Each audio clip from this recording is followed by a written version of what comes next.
Hey, this is Evan Woodbury with the Knoxville News Sentinel and Go Vols Extra with a spring football practice report.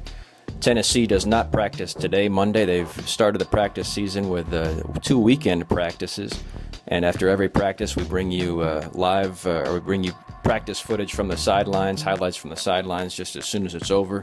But today there's none of that, so we're going to review what we learned the first 2 days of practice on Friday night and then Saturday morning before Tennessee resumes Tuesday, Thursday, and Friday of this week. And a lot of the focus this week and a lot of what we learned, even though they were not in full pads for either of the two practices, we still got to see a lot of the receivers and the defensive backs, and certainly the receiving core looks as promising as advertised with two newcomers in Von Pearson, the junior college guy on the far left there, and then number 3, Josh Malone, the highly recruited freshman receiver, number 3 on the right.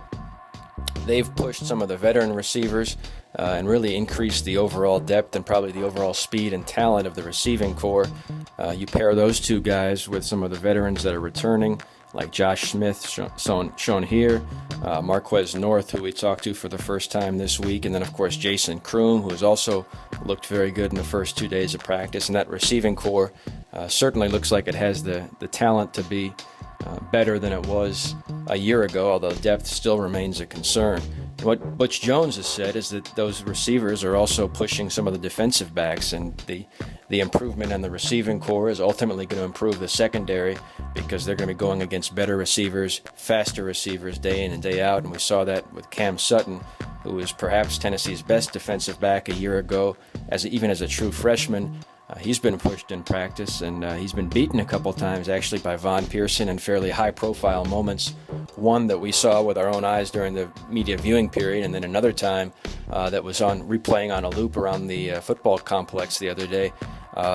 Certainly, he's being pushed, and he's benefiting from having to go up against Von Pearson and guys like that every day. And the other thing that Butch Jones hopes that we've seen some evidence of is that the level of the improvement in the receivers, the improvement in the skill position players can have an impact on the quarterbacks and make the quarterbacks look better and pad the numbers a bit with some big plays that Tennessee largely eluded them in 2013. That's Riley Ferguson, the redshirt freshman who we talked to for the first time on Friday in his college career, and of course Josh Dobbs, the other young player, sophomore, who finished last season. Those are 2 of the 4 competitors for jobs fighting against the veterans, Justin Worley and Nathan Peterman. No real indication that we're going to get a resolution on that anytime soon, and I'm not sure there's really a hurry to do so. Ostensibly, Justin Worley is working with the first unit, which makes sense. He's a senior, he's a veteran.